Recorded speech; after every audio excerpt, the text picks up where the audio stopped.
Paz do Senhor Jesus. Amém. A igreja está linda. Então, as mãos de Deus. Abraço. É um grande prazer estar aqui mais uma vez com os irmãos. No nome de Cristo. Né? Aprendi com o meu pastor, Ivan Lisboa. Tem igreja que a gente vai que dá vontade de voltar para casa. Mas tem igreja que a gente se sente em casa. Aleluia, Jesus. Eu louvo a Deus por se sentir em casa aqui nessa igreja. Fazer parte desse progresso, né? Desde lá de trás, de muito tempo. E a gente entrar numa igreja bonita, bem cuidada.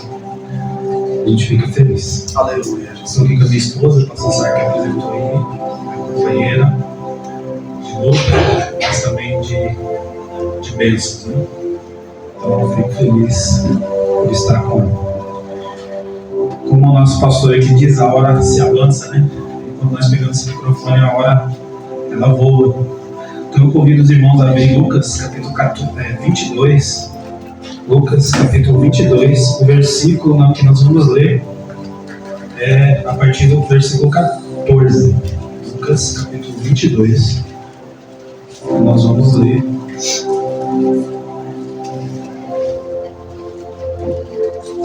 a partir do versículo 14.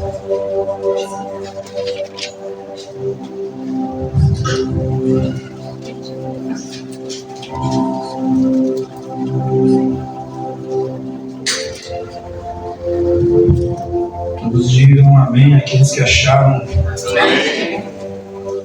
Diz assim o texto da palavra de Deus: chegada a hora, Jesus se pôs à mesa. Os apóstolos estavam com ele. Então Jesus lhes disse: tenho desejado ansiosamente comer essa Páscoa com vocês, antes do meu sofrimento. Versículo 16. Pois eu lhes digo que nunca mais a comerei, até que ela se cumpra no reino de Deus. Podeis se assentar. Esse texto, quando lendo ele, fazendo minhas meditações, me chamou bastante atenção. Essa questão de Jesus, ele cumprindo o seu ministério, e eu quero me atentar a essa parte do texto que nós lemos: tenho desejado ansiosamente comer essa Páscoa com vocês. Na versão A Mensagem, ela diz assim: você não faz ideia de como eu esperei por esse dia. Lendo esse texto, eu fiquei meditando e pensando nesse Jesus que é Deus de eternidade a eternidade, o Alfa, o Ômega, e Ele lá da eternidade até onde minha mente humana alcança, pensando exatamente neste dia, de sentar à mesa os seus discípulos, seus apóstolos, e participar desse momento tão maravilhoso à mesa. Mas Jesus também ele fala que foi a última ceia antes do seu sofrimento, antes de passar na cruz. E no versículo 16 ele diz o seguinte: pois eu digo que nunca mais comerei até que ele se cumpra no reino de Deus. Se você observar no texto, entre os versículos 14, 15 e 16, há uma lacuna de tempo. E nós estamos vivendo neste tempo. Jesus ele participou dessa ceia, dessa última ceia antes do seu sofrimento. A gente conhece a história pela palavra de Deus, que já se fez o sofrimento na cruz. Deus já cumpriu aquilo que tinha que fazer na cruz. Jesus falou: está consumado. Estamos vivendo esse tempo da igreja, deu início à igreja. Já se passaram aproximadamente 2023 anos e nós estamos vivendo este tempo. E neste tempo, Jesus deu um mandamento que nós ceiamos, nós como irmãos, num ato memorial, num ato de que, sempre lembrando deste sacrifício, até que ele venha. Até que se cumpra o versículo 16, até que se cumpra tudo do reino de Deus. E a próxima vez em que Jesus vai sentar à mesa com esse propósito de ceia, será com a sua igreja. Será com você, será comigo. E aí eu volto ao texto dizendo o seguinte: será que Jesus está ansiosamente esperando por nós? Será que Ele está dizendo, como diz na versão a mensagem, se você não faz ideia do quanto Ele esperou por você? Verdade. Você não faz ideia do quanto Jesus espera por você naquela mesa. Verdade. Ele não abre mão da sua vida, Ele não abre mão de você. Ele não abre mão de mim. Então, nós olhando esse texto, quando se encontra no cenáculo, Jesus se encontra ali no cenáculo com os seus discípulos. Não sabia o que esperar, mas aquela noite acabou lhe trazendo revelações dolorosas. Jesus, como anfitrião da festa, recebeu-os com um beijo tradicional de paz. Então os homens se reclinaram ao redor da mesa, com Judas ao lado esquerdo de Jesus e João à sua direita. Jesus preparou tudo. Os historiadores dizem 3 anos de ministério, e ali aquele momento especial, vamos dizer uma festa de confraternização, uma despedida. Mas nessa despedida, o texto vai nos dizer algumas revelações dolorosas, e não vamos falar nesta manhã sobre isso. Segundo o livro de costumes, de uso e costumes nos tempos bíblicos, ele relata que o hóspede principal sentava-se à direita do dono da casa, e o segundo em importância à esquerda. Os pratos maiores e melhores eram sempre dados a esses hóspedes. Então sentava-se um à direita, outro à esquerda, e sempre os primeiros a ser servidos seriam essas pessoas, porque elas seriam pessoas importantes. Então, ao redor da mesa, Jesus celebrou a ceia com os discípulos, e mesmo sabendo que Judas o trairia, não privou daquele momento, aproveitando o ensejo para ensinar que ali é um lugar de acolhimento. É um lugar, a ceia do Senhor, a mesa do Senhor é um lugar em que todos têm direito, todos fazemos parte. Então o hóspede mais honrado recebia um alimento símbolo de hospedeiro. Um pedaço de pão era molhado na comida e usado como colher. A colher de pão e seu conteúdo eram colocados na boca do convidado especial. Era chamado de bocado. Foi isso que Jesus deu a Judas durante a última ceia, representando um apelo final e amoroso feito a ele. Jesus ali, naquele momento, ele mesmo sabendo da situação de Judas, ele ainda tratou como uma pessoa especial.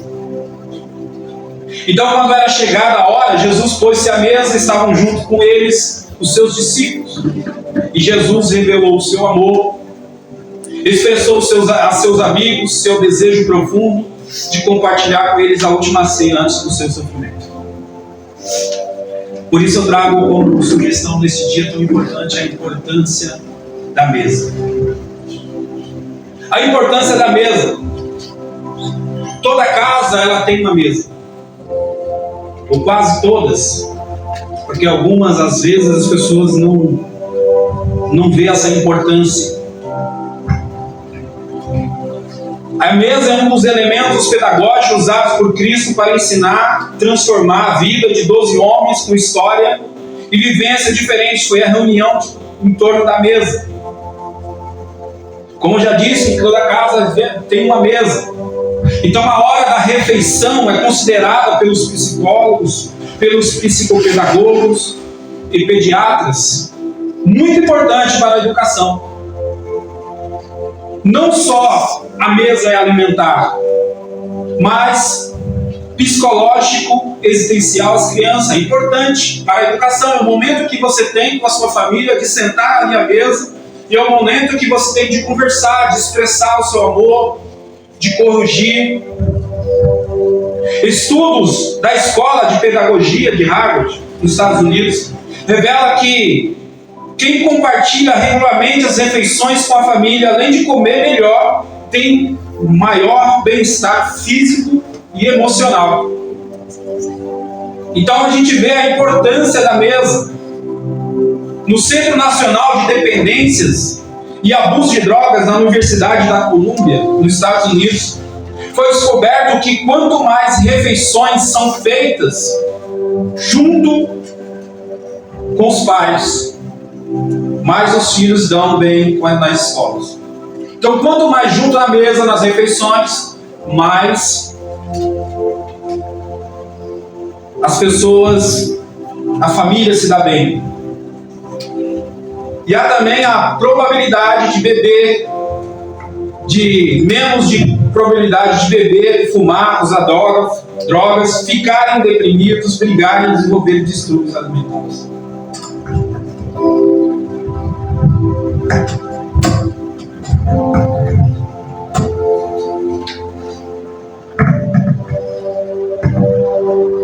Então nós vemos aqui que não é somente Bíblia, mas também a ciência ela comprova a importância da mesa.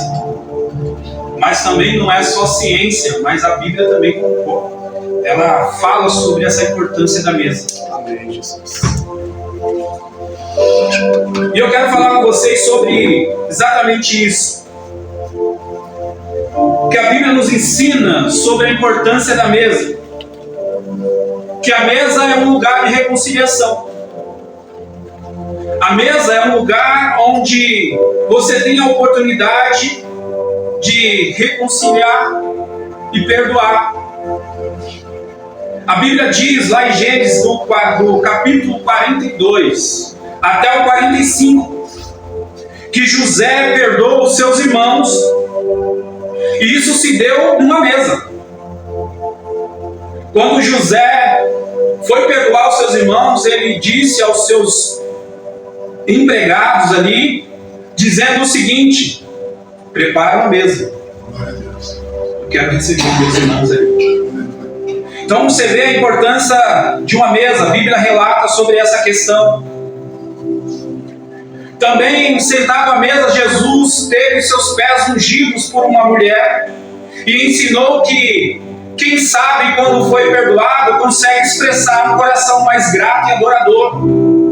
Foi ali diante da mesa em que a mulher ungiu os pés de Jesus e Jesus faz a declaração: quem deve muito, muito é perdoado. Jesus vai falar sobre essa mulher e questiona, algumas pessoas ali questionam que Jesus, se você conhecesse essa mulher, soubesse quem ela é, não deixaria ela nem tocar em você. Mas Jesus falou assim: essa mulher é digna de sentar à mesa. Então foi numa mesa que Jesus teve seus pés ali ungidos. Então, diante disso, podemos chegar à conclusão que muitas vezes podemos expressar nosso arrependimento, pedir perdão ou liberar o próprio perdão ao redor da mesa.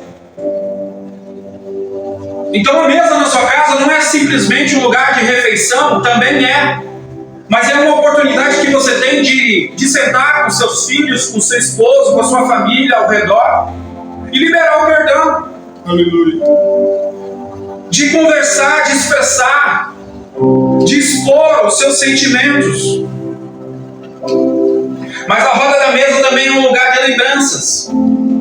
Em Êxodo capítulo 12, a partir do versículo 1 até o 20, encontramos Deus orientando o povo para usar a refeição em família, para relembrar a libertação do Egito. Então use esses momentos de refeição para lembrar o quanto Deus tem sido bondoso para com a sua família. Lembre juntos o que Deus tem feito a favor da sua família. Lembre-se. É um momento de lembrança. É o momento de você compartilhar a mesa e dizer: não foi sorte, sempre foi Deus. Aleluia! Sempre foi Deus. É o momento de você olhar e falar como Jacó: Deus estava aqui, eu não sabia. Porque muitas vezes nós estamos na correria do nosso dia a dia, nós estamos correndo, fazendo muitas coisas e passa despercebido, mas Deus sempre esteve presente na nossa casa, na nossa família. Então é um momento que você tem ali, é o único momento que você para, que você respira para fazer uma refeição com a sua família.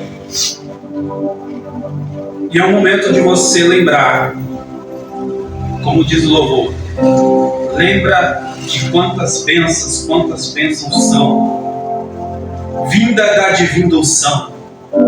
Lembra quem você era e quem você é hoje. Está acontecendo um momento especial na minha vida, mas eu compartilhei com o irmão lá e falei assim: irmão, os chefes, ele olha para mim e fala assim: eu quero esse cara no meu setor. O cara sou eu. Desculpa a linguagem. Nós estamos na comunidade, tá tranquilo, né? A gente tem que se preocupar com a família. E a gente tem que ser mais. Mas eu não tenho nada de especial, eu sou igual a todos vocês. É a mão de Deus que faz a pessoa olhar para você e ver você é uma pessoa especial, é um brilho em você. Então não podemos, diante da mesa, não deixar de lembrar disso. Então é um momento de lembranças. Jesus também usou a mesa como lugar de ministração. Jesus usou um momento de refeição na casa de um fariseu para ministrar lições valiosas aos seus discípulos. Naquela oportunidade falou sobre a prioridade do reino, do valor da humanidade. Aproveitou as refeições em suas casas para discipular os seus filhos, transmitir preciosas eternas para as suas vidas. Esse é o momento de você pegar os seus filhos e ensinar. Deus diz assim: pega o seu filho, senta à mesa, na roda da mesa, ensina, de dia, de noite, no andar. É o momento de você ministrar. Muitas famílias se perderam, porque se perderam primeiro na mesa. Quantas pessoas vão fazer as suas refeições, elas pegam o celular e vai comendo, nem sente o gosto da comida, que dirá falar com aquelas pessoas que estão à sua volta. Às vezes estão mais preocupados em responder o seu chefe ou responder alguém pelo WhatsApp do que parar, deixar o celular de lado e compartilhar. É um momento de ministração. Também a mesa é um momento de instrução. Deuteronômio capítulo 6, do versículo 4 ao 8. É um texto muito conhecido. Embora a palavra mesa não apareça no texto, podemos concluir que o momento que a família sentava à mesa era de sua importância para os pais instruírem seus filhos a respeito de Deus e sua vontade. É um momento de instrução. Converse sobre elas quando estiver sentado em casa, sentado à mesa. Nos aponta o momento da refeição, um lugar propício para ensinar os filhos a respeito das coisas espirituais. Esse é o momento. A Bíblia também nos fala sobre orientação. A mesa. Esse é um momento de orientação. Lá em Deuteronômio, capítulo 14, versículos 3 e 27.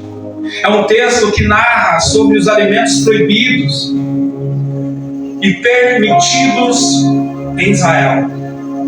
É aquele momento de orientação: olha, você não pode isso, não faça isso, não vai por aqui, não vai por ali. Se nós trazermos para nossos dias, existem muitas coisas que a gente pode orientar aos nossos filhos. Uma das coisas que eu aprendi nessa caminhada, eu fiquei um período aí, eu digo, fazendo estágio na casa de recuperação, é dizendo que as pessoas não divulgam, mas quando uma pessoa ela vai usar, um exemplo, uma cocaína, uma vez, ela desencadeia no seu cérebro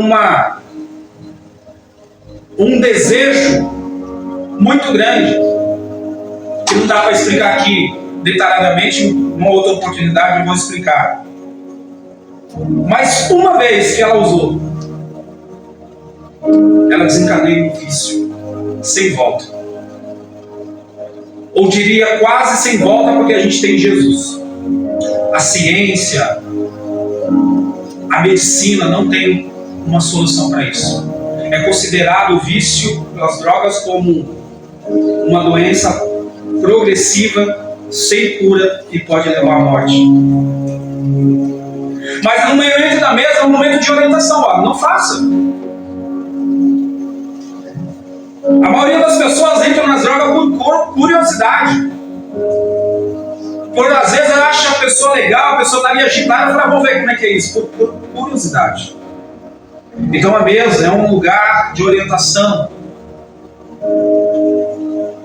A mesa podemos conversar com os filhos sobre o valor de uma boa refeição, os benefícios que um alimento rico em fibra, proteína e vitaminas pode fazer ao organismo. É um momento de orientação. A mesa também, Jesus nos ensina o compartilhamento. Jesus também usou um ambiente de refeição ao redor da mesa para compartilhar sua dor e sofrimento. Podemos aproveitar um ambiente de refeição para abrir o coração e compartilhar aos nossos queridos as preocupações, ansiedades, dores, sofrimentos. É o momento de a gente expressar a nossa dor. É o momento de nós externar as nossas dificuldades. Muitas pessoas estão se perdendo psicologicamente por não se abrir. Ou talvez não se abre porque não tem confiança em seus pais, porque se falar para os seus pais vai piorar as coisas.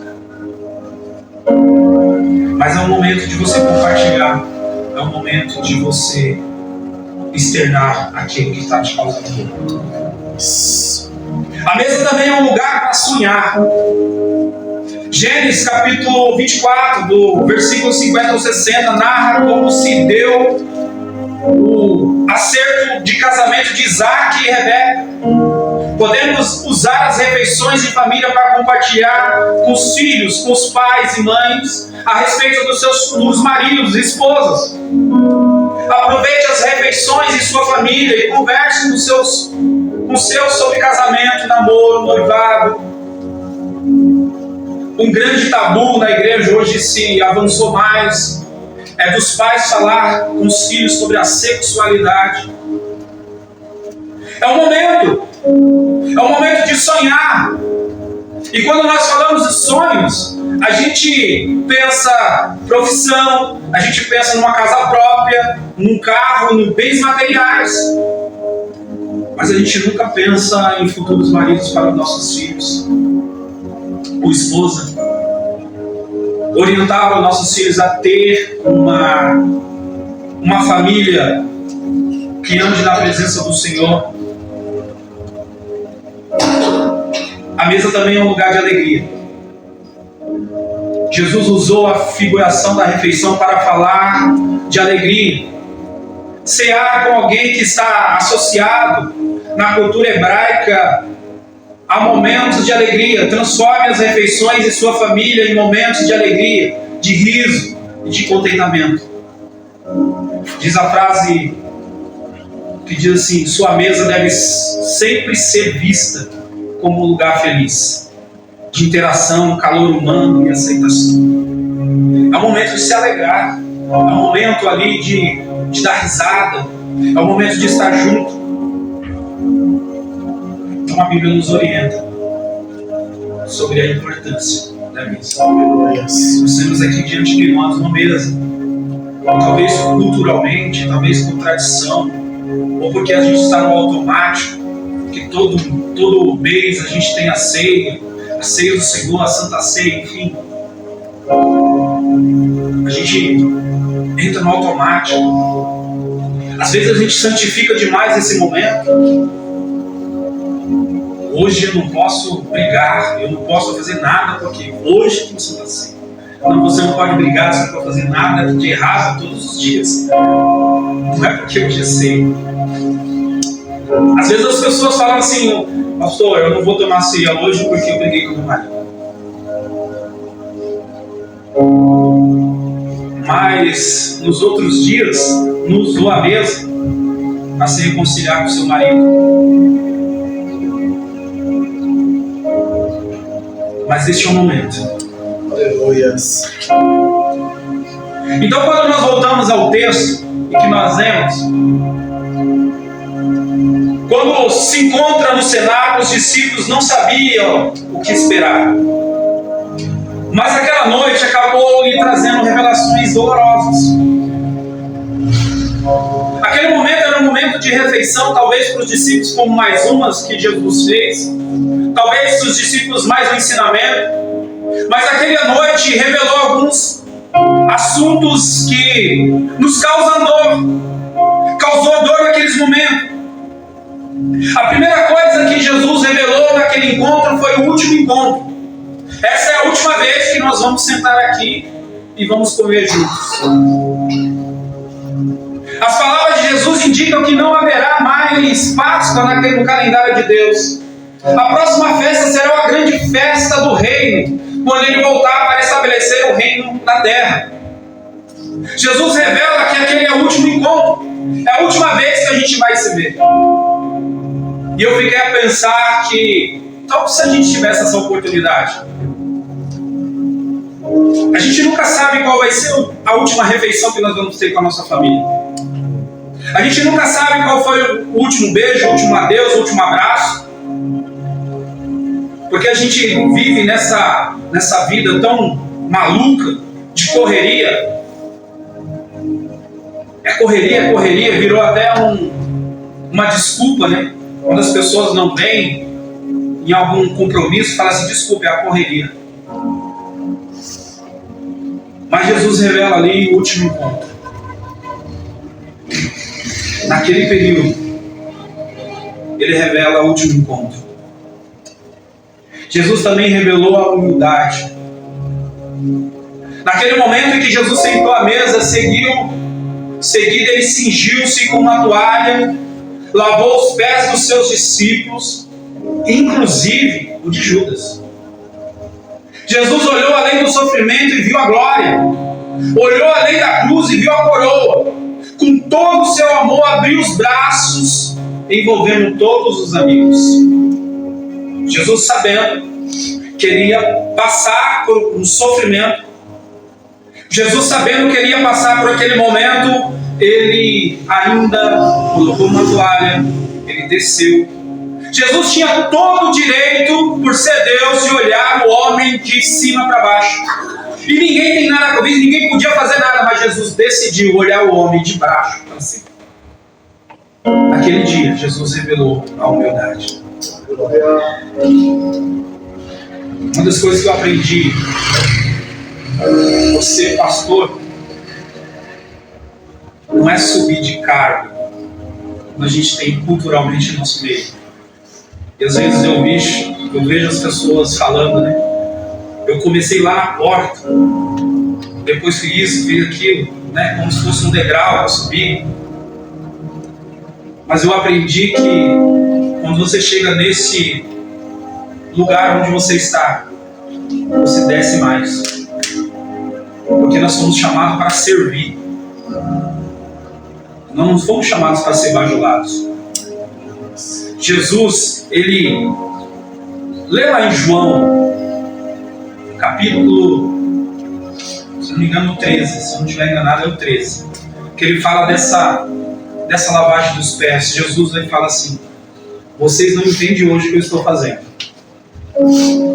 mas um dia vocês vão entender. Não faça o mesmo. Então Jesus revelou aqui uma humildade, é que quanto mais acima, vamos dizer, na linguagem dos homens, você estiver, mais você serve, mais você desce. Por isso João Batista disse: importa que ele cresça e que eu diminua. Então nessa noite Jesus revelou aos seus discípulos. Nessa noite também, nesse mesmo momento, Jesus revelou a presença da traição. Falou abertamente sobre o traidor. No meio dele, Jesus havia beijado Judas, lavado seus pés, e lhe dava outra oportunidade para se arrepender. É bastante significativo que Jesus não tenha identificado Judas abertamente até o fim. Falou da traição, mas não falou do traidor. Jesus falou assim: tem um traidor aqui, vai acontecer isso, mas nunca expôs Judas. Ele nunca falou assim: levanta aí, seu traidor. Como nos nossos dias a gente vai, levanta aí, seu Judas. Jesus, ele falou da traição, mas não expôs o traidor. Jesus também, sentado à mesa, ele revelou a competição. Jesus revelou o caráter mundano dos discípulos. Os discípulos estavam ali, sentados à mesa, e falando assim, escolhendo lugares: eu vou sentar à direita, eu vou sentar à esquerda. Querendo privilégios. Porque se nós olharmos para a nossa linguagem humana, eu andei com Jesus. Eu sou o discípulo, o primeiro discípulo direto. Eu sentei à mesa com ele, não vou ter direito. E abriu ali uma competição. Jesus revelou. Talvez tenha havido algum ciúme por causa da disposição dos lugares ao redor da mesa. Quando há interesse em se autopromover, não é preciso muita coisa para começar uma discussão. Quando a pessoa tem essa ganância de auto se promover, ela não precisa de muito para ela começar a causar uma divisão. Não precisa muito para ela começar a causar alguns descontentamentos nos outros. E outra coisa que eu quero transmitir aqui para a igreja, que eu aprendi, é que Jesus diz assim: as minhas ovelhas ouvem a minha voz. Eu aprendi também com Jesus que as minhas ovelhas ouvem a minha voz. Jesus chamou o seu pastor por convicção, por chamado. Tenho a convicção que Deus me chamou, e tenho convicção também que Deus estabeleceu pessoas que a gente chama ovelhas para me cuidar. Então as minhas ovelhas ouvem minhas vozes. As ovelhas do Sadraque ouvem a voz dele. As ovelhas do pastor Ivan ouvem a voz dele. As ovelhas do pastor Carlos Aguirre ouvem a voz dele. Não há competição. Não há divisão. A divisão é causada pelo homem. Então, pastor Sadraque, fique tranquilo, porque as suas ovelhas ouvem a sua voz. Aqueles que não ouvem a sua voz não são suas ovelhas. E você não deve se preocupar. Um servo não discute sobre quem é maior, pois sabe que é o menor e aceita isso nas mãos de Deus. Não dava motivo algum para competir com os outros por honra, reconhecimento. Infelizmente, esse tipo de espírito competitivo é forte entre os irmãos, levando as pessoas a promover a si mesmas, os seus ministérios como maiores. A gente parece empresa. A gente coloca uma placa na nossa frente e a gente quer competir quem é maior, quem é a igreja mais cheia. Um dia eu disse ao pastor Silas, a gente dando aula na FAB, e eu disse: pastor, eu não me preocupo com quantidade, eu me preocupo em passar o ensino, porque para mim eu tenho 3 alunos, mas são 3 pastores. Você já imaginou quanto esses 3 pastores vão distribuir esse conhecimento? Eu penso nisso. Mas o pastor lá do núcleo de Cotia tem 100 alunos. Então no reino de Deus tem 103 alunos. Eu trabalho dessa forma. Eu penso dessa forma. Glória a Deus que ele tem 100, que ele tenha 1000. Se eu tiver um, é um que eu vou trabalhar.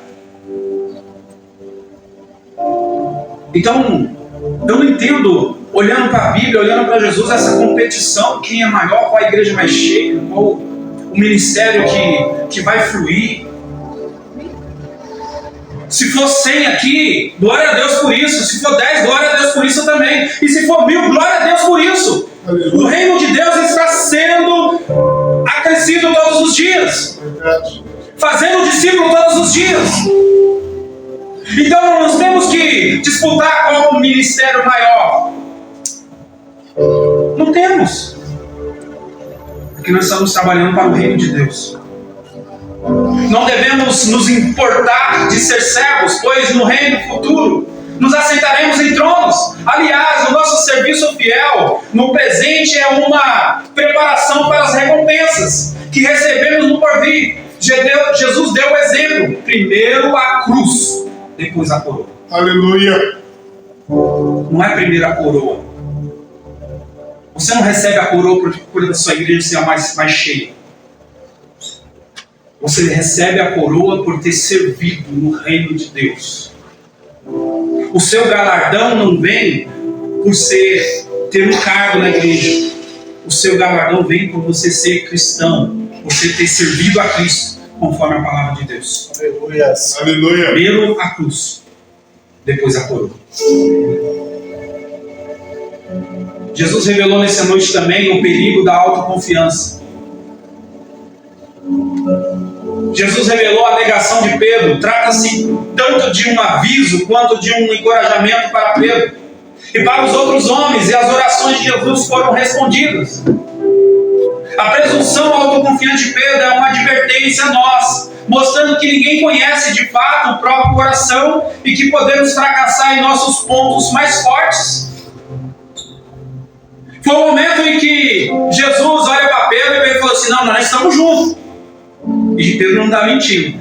Se você olhar o texto, na hora que eles foram prender Jesus, ele picou a espada. Estava junto. Estava fechado. Né? Isso é meu fechamento. Não, mas tá, não é. Só que me ajudar a entender. Mas Jesus diz: Pedro. Aliás, Jesus dá várias advertências a Pedro, né? Pedro afoito e falou: Jesus, nós estamos juntos, nós vamos fazer isso, fazer aquilo, né? Parece novo convertido, né? Vamos fazer isso. Eu falei: Pedro, Jesus falou: Pedro, Satanás pediu a sua alma. Foi eu que intervei. Eu: Pedro, você vai me negar? Não, nada. Vamos dizer assim, pegar a história aqui e falar assim: Pedro falou assim: vou mostrar para você que eu não vou te negar. Ele puxou a espada. Mas às vezes a gente tem que tomar cuidado com o nosso coração enganoso. A gente podemos fracassar em nossos pontos mais fortes. O ponto forte de Abraão era a fé. No entanto, ele faltou quando foi para o Egito e mentiu sobre Sara. Abraão é o pai da fé, então se ele sabia que ele podia morrer ali por a questão da Sara, se ele tem fé, ele fala assim: não, Deus vai me guardar, não, é minha mulher e acabou. Mas ele mentiu no seu ponto mais forte. O ponto mais forte de Moisés era a mansidão, mas ele perdeu a calma quando bateu na rocha, que era só para tocar, e foi proibido. O homem mais manso da terra foi o que matou um homem e desobedeceu a Deus, batendo na rocha. E Deus tinha misericórdia de mim. Então, o seu ponto mais forte de Moisés, a mansidão, foi onde ele caiu. Pedro era um homem corajoso, mas sua coragem falhou e ele negou Jesus 3 vezes. De fato, Pedro, vamos repetir, ele não estava mentindo, falando: nós estamos juntos, era corajoso, vamos aí. Eu até penso que Pedro é aquele que incentivava: vamos embora, vamos Jesus, estamos com ele. Mas na hora de ter coragem de falar assim: eu sou cristão e pode arrancar a minha cabeça, ele falou assim: não, eu nem andei com ele, nem sei quem é. E eu fico a pensar quantas pessoas, quando vinha a perseguição, vão negar Jesus. Porque em 1 Coríntios capítulo 10, versículo 12 diz assim: Aquele, pois, que pensa estar de pé, veja que não cai. Tome cuidado.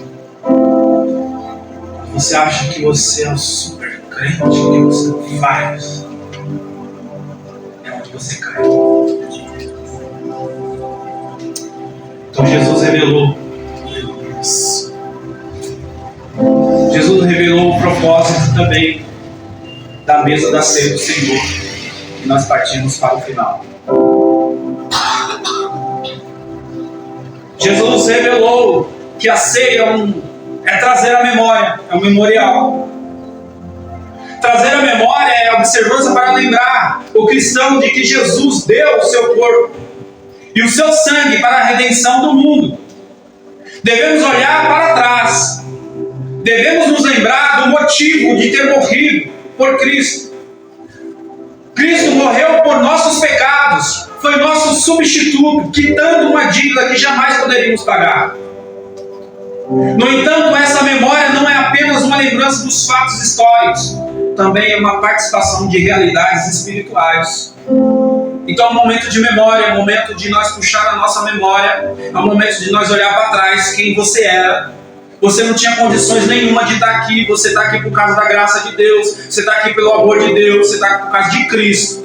É por Cristo, não é por você, não é pelos seus méritos, não é pelo seu talento, não é pela sua boa vontade, é por Cristo. É hora de você olhar para trás.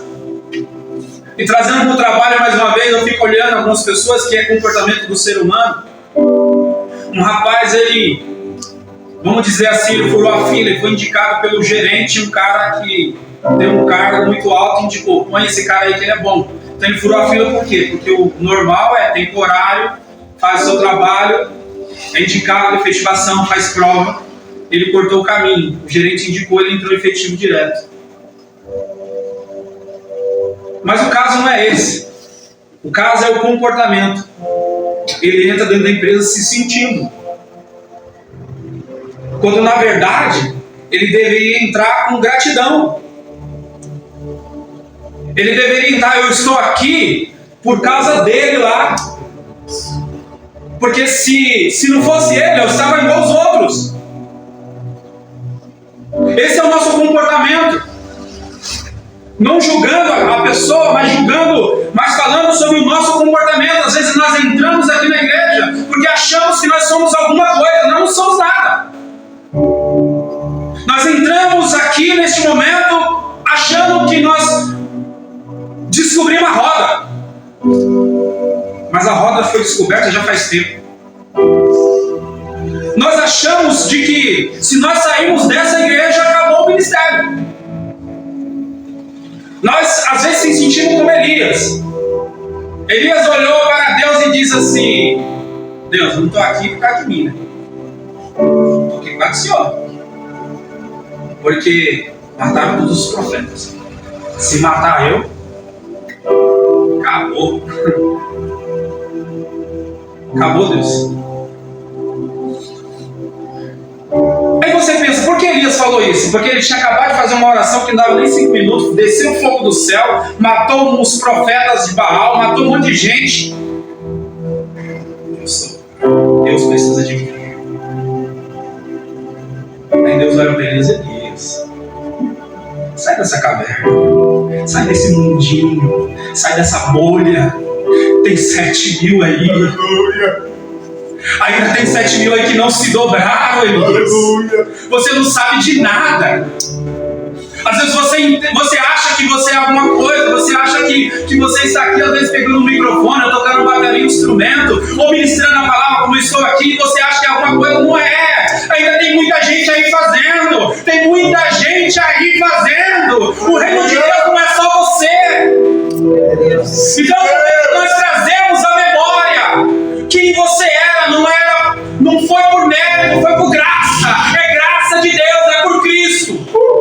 É Cristo. Aleluia. Então nós devemos olhar. Daqui a pouco eu vou falar sobre examine o homem assim mesmo. Apertar um pouquinho mais, tá? Mas só vou dar uma puxada antes, falando assim, examine a sua semana, nem a sua vida, a sua semana, essa semana. Você não tinha direito nem de estar aqui. Mas foi por graça. Então esse é o momento em que Jesus trazer a memória. Olhar para trás. É o momento de proclamar e anunciar Cristo. Proclamar a morte de Cristo até que Ele volte. Ela nos estimula a olhar para trás. Com amor e adoração, mas que Ele fez por nós na cruz. E olhar para frente com esperança, anseio por sua segunda vinda. É hora de nós olharmos para frente que Jesus vai voltar. É hora de proclamar a Cristo. É hora de falar: Cristo está vindo. Nós vivemos um mundo hoje que parece que o inimigo de nossas almas tem mais poder que Deus, porque a maldade está se multiplicando, as pessoas não estão nem aí para o ser humano. Às vezes um animal é mais importante que um ser humano. Não que um animal não seja importante, mas é hora de nós olharmos, trazermos na memória e proclamar Cristo. É hora de falar: Jesus está às portas, vamos!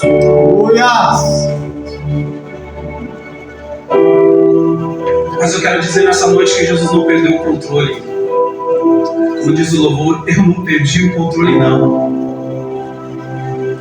Eu não perdi o controle. Jesus está no controle. Está no controle. Está tudo dentro do que Deus planejou. Glória a Deus. Então é hora de olhar para frente. A volta de Jesus é a esperança da igreja.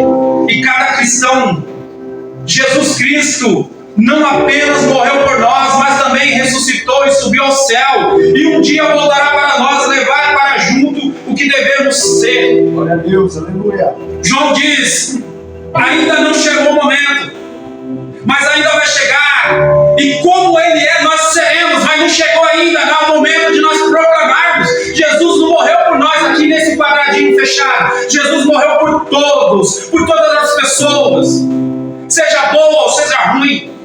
Mateus capítulo 2 diz: no banquete do reino, várias esquinas, as encruzilhadas, digam eles que todos são dignos de entrar no reino. Pessoas boas e pessoas más. São todos. É hora de olhar para a frente, é hora de proclamar. Como eu disse que ia apertar um pouquinho, Jesus diz: examine o homem a si mesmo. Então nesse momento de ceia, é hora de olhar no espelho, olhar para dentro, olhar para dentro de nós mesmos. Devemos ter o cuidado para não chegar à mesa do Senhor com pecados conscientes em nossa vida. Em nossa vida, a ceia deve ser uma ocasião que olhamos para dentro, examinando o coração, confessando os nossos pecados. É hora de olhar para nós, olhar para dentro, olhar no espelho, olhar para você e falar assim: você é a pior pessoa dessa terra. Você precisa melhorar. Você precisa. É hora de nós olharmos no espelho. Quando a igreja se reúne, devemos ter o cuidado de não nos tornarmos detetives religiosos, que se dedicam a vigiar os outros, incapazes de reconhecer os próprios pecados. Porque no momento como esse, a Bíblia diz: examine o homem a si mesmo. Aí a gente olha para o lado. O irmão não está tomando ceia, deve estar, não sei na linguagem, está zoado.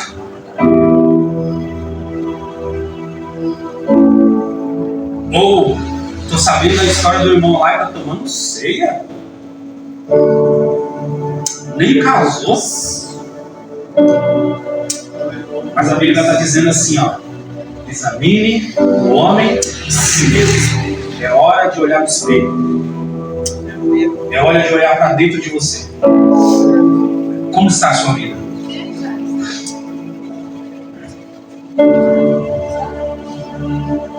Sabe aonde você está entrando? Talvez nós aqui não sabemos, mas Jesus sabe. Até quando você pensou em entrar, Ele já sabia.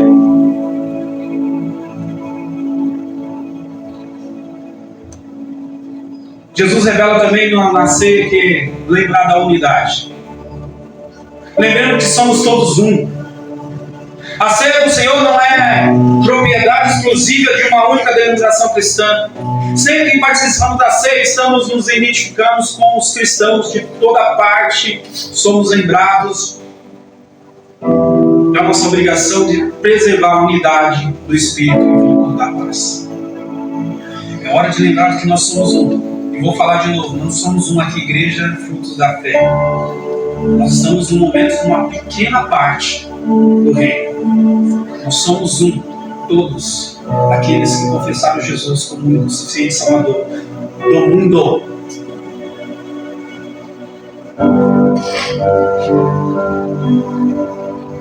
Eu acho lindo essa questão de vocês fazerem aqui uma atividade social, mas toda vez que eu vejo essa questão de atividade social, porque já fiz bastante, é que mais uma vez a gente volta no que acabamos de falar, concorrência. Se nós somos um, e a gente está fazendo um trabalho social, por que os outros em volta não vêm? A gente fala assim, ele está fazendo, mas tem que fazer também. Mas não faz no mesmo dia, faz em outro dia. E às vezes até comenta, nós somos melhor que eles. E é a hora de nós lembrar que nós somos um. Nós devemos olhar a nós e discernir, olhar para nós e discernir o corpo de Deus, do Senhor. A ceia do Senhor é uma refeição em família.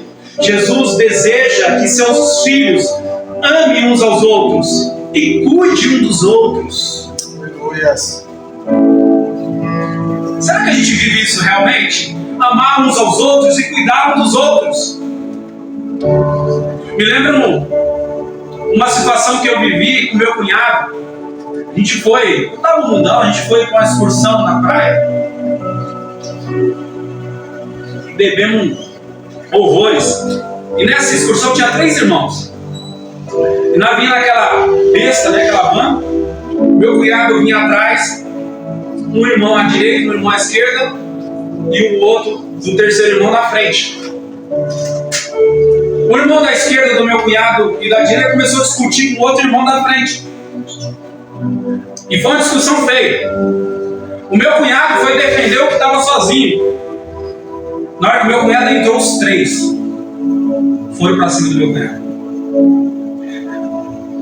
Não estou aqui falando de um erro, de uma confusão, mas é por quê? Porque um dos 3 disse assim: é meu irmão, não mexe com ele.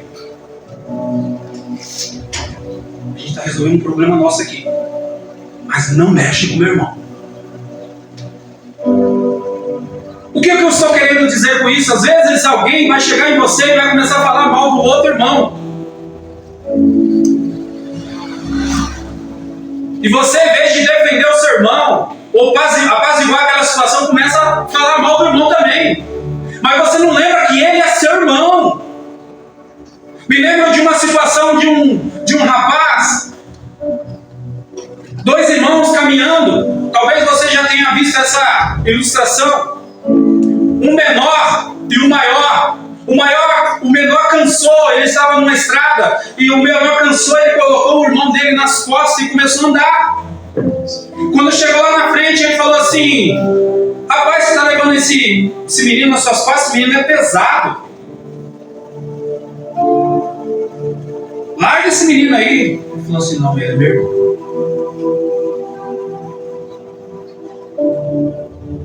Então nós devemos lembrar que nós devemos cuidar uns dos outros e amar uns aos outros. E eu finalizo dizendo que Jesus revelou o controle do Salvador. Ao recapitular essa passagem, é impressionante ver a calma do Salvador. É Ele quem está no controle, não Satanás, não Judas, não Sinédrio. É Ele quem anima os apóstolos. E pouco antes de morrer na cruz, antes ainda é capaz de cantar o hino. Por isso eu convido o Ministério de Louvor aqui nesta noite, ou nesta manhã. É o costume. Jesus, o controle do nosso Salvador, sabendo que Ele vai passar por uma situação complicada, uma situação dolorosa, mas ainda ele consegue cantar um hino. Momentos antes de passar por um sofrimento tão doloroso, o Senhor Jesus ainda cantou um hino. E isso me faz refletir sobre se eu teria a mesma atitude quando estivesse próximo de passar por um momento tão doloroso. Será que nós temos essa capacidade de um momento tão doloroso ainda cantar um hino? Quando o médico dá a notícia, é câncer. Será que a gente tem essa capacidade de cantar um hino? Ou quando o médico traz a resposta, fizemos tudo o que podia, mas infelizmente ele não resistiu, ou ela não resistiu. Será que num momento tão doloroso desse a gente ainda consegue cantar um hino? Quando o patrão diz, você está demitido. Será que no caminho até o RH você consegue cantar a bondade de Deus, consegue cantar alguma coisa, agradecendo a Deus por aqueles momentos? E tantas outras situações no nosso dia a dia. Será que seríamos capazes de cantar um hino de gratidão ao nosso Deus? Eu não sei o que você está passando na sua vida. Eu não sei qual a situação dolorosa desse dia que você está passando. Mas eu te convido a colocar de pé. E nós vamos entonar uma canção. Uma noção de gratidão a Deus. Adore a Deus. Adore. Porque Deus está no controle de tudo.